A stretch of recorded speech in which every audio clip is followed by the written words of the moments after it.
ಸ್ನೇಹಿತರೆ ನಮಸ್ಕಾರ. ನಾನು ನಿಮ್ಮ ಆರ ಮದನ್ ಮಾತಾಡ್ತಿರೋದು.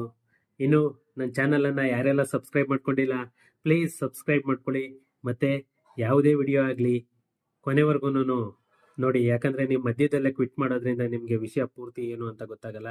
ಫ್ರೆಂಡ್ಸ್, ಇವತ್ತಿಂದ ನಿಮಗೆ ಅಂದರೆ ಅಕ್ಟೋಬರ್ 1ನೇ ತಾರೀಕಿಂದ ನಿಮಗೆ ರೆವೆನ್ಯೂ ಸೈಟ್ ಎಲ್ಲನೂ ಅಫಿಷಿಯಲಿ ಸ್ಟಾಪ್ ಆಗೋಗಿದೆ. ಓನ್ಲಿ ಈ ಸ್ವತ್ತು ಇದ್ದರೆ ಮಾತ್ರ ರಿಜಿಸ್ಟ್ರೇಷನ್ ಮಾಡಬೇಕು ಅಂತ ಹೇಳ್ಬಿಟ್ಟು ನಮ್ಮ ಮಾನ್ಯ ರೆವೆನ್ಯೂ ಮಿನಿಸ್ಟರ್ ಕೃಷ್ಣ ಬೈರೇಗೌಡ ಅವರು ಅಫಿಷಿಯಲ್ ಆಗಿ ಅನೌನ್ಸ್ ಮಾಡಿದ್ದಾರೆ. ಯಾವುದೇ ಸಬ್ ರಿಜಿಸ್ಟರ್ ಆದರೂ ಕೂಡ ನಿಮಗೆ ರಿಜಿಸ್ಟ್ರೇಷನ್ ಆಗಲ್ಲ. ರಿಜಿಸ್ಟ್ರೇಷನ್ ಆದರೂ ಕೂಡ ಅದು ಇಲ್ಲಿಗಲ್ ನೀವು ಮಾಡ್ಕೊಂಡ್ರು ಕೂಡ ಅದು ಕಾವೇರಿ ಎಂಟ್ರಿ ಬರಲ್ಲ. ನಿಮಗೆ ಒಂದು ಇ-ಸಿ ಅಪ್ಡೇಟ್ ಆಗಲ್ಲ, ಖಾತಾ ಬರಲ್ಲ.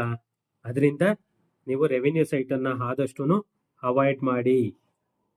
ಎಲ್ಲೇ ಆದರೂ ಕೂಡ ಒಂದು ಕನ್ವರ್ಷನ್ ಅಪ್ರೂವಲ್ ಇರೋವಂಥದ್ದು ಮತ್ತು ಈ ಸ್ವತ್ತು ಇರೋಂಥ ಸೈಟನ್ನೇ ತಗೊಳ್ಳಿ.